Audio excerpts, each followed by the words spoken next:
Howdy and welcome back to Celebrating Vintage Model Kits. This is just a quick video to show a kit that people saw in a posting that I made of recent acquisitions at a model swap meet last month. And a lot of people were confused by what they saw on the end of it, so I thought I'd do a quick video to kind of explain what it is for people. So a lot of people saw this end and were a little curious as to exactly what this was, because it looks like, it's a Revell DC-3, but Revell didn't make a DC-3 in this old style, kitting. So what was it? Well, what this is a fantasy boxing, is a kind of a tribute to the late Craig Kodera. He was a fantastic guy. I had the opportunity to meet him a few times.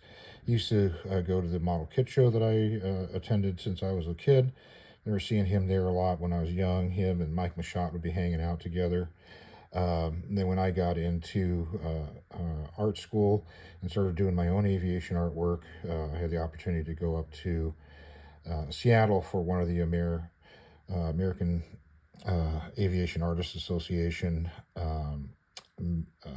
annual gatherings, and brought some of my artwork there, and got to meet Craig and Mike and Keith Ferris and a number of other really great artists of aviation field. And I've always really admired Craig's artwork. I think he's one of the absolute best at capturing just the feel of aviation.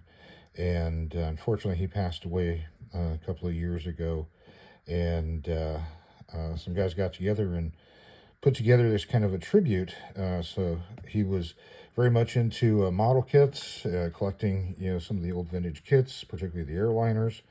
And so they made this tribute box to him using one of his, I think one of his most famous and probably one of his most beautiful paintings that he's ever made, and turn it into a Revell box, part of their famous artist series. And so since this was a DC-3, Revell, I think, was his favorite manufacturer. They made it this way, even though Revell didn't make a DC-3.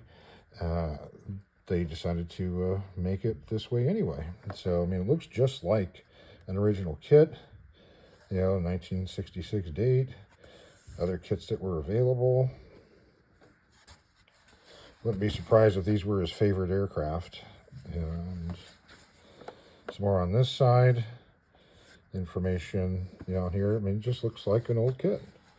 And there's your end. Even created a fake H number for it. And they're using the old style box as well, too. Hard box with litho that's been wrapped and glued on the top. And that wasn't enough. They created a fake instruction sheet.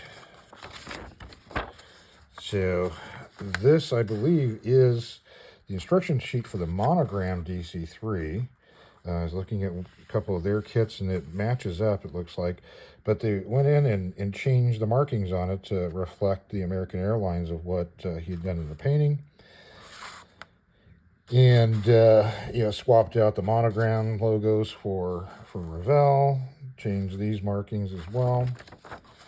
And then this looks like the standard monogram instruction sheet, with the exception of swapping out monogram for Revell here. So they did two versions of it. One is just on regular paper, and the other one's on the slicker paper. So I included two of those. And the other thing that was included were these fun stickers that were included in some of the Revell kits as well. So they made up a fake sticker. So that's what this is. So hopefully that helps people, or helps with the confusion as to exactly what was going on with this. I thought it was pretty neat, and I just couldn't pass it by. So I'm going to include a link in the channel description to Mike Machot's channel. He did a really lovely tribute to Craig. And so if you really would like to learn more about Craig, and see some more of his artwork, absolutely, click on that and take a look at that.